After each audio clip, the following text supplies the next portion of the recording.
Good morning, bachcho. This question was asked in JEE main exam. That is, two reactions with different energies of activation are subjected to an equal rise in temperature.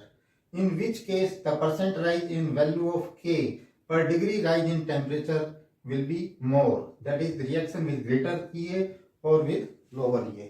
That means हमें निकालना है कि किस case में जो है increase percentage increase in K will be more. We know that K is given by A e raised to the power minus EA upon RT. That is the Arrhenius law.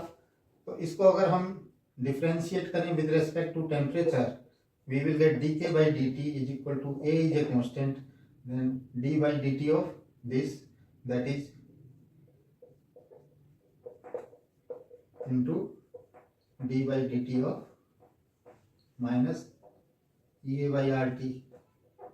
Okay, now this will be A e raised to the power minus EA by RT multiplied by minus EA by R will be common. This is constant. So d by dt of 1 by T. So this will be, this I can write as K. This is nothing but K. So K into EA upon R into this will be minus 1 upon T square. So this is minus here. So this will come as K into EA upon R T square. Okay. So this is the value of dk by dt.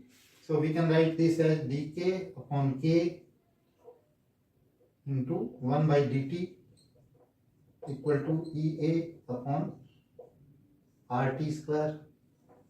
Okay, so with this we know that the percentage increase in K per unit degree temperature in per unit rise in temperature is given by dk by K into 1 by dt.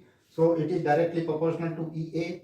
So we can say that the reaction which is having higher value of activation energy will have higher value of K, percentage rise in K per degree rise in temperature, that is given by this, will be more in the reaction which is having higher value of activation energy. Okay, so that is how we can solve such type of problems. Thank you and wish you all the best.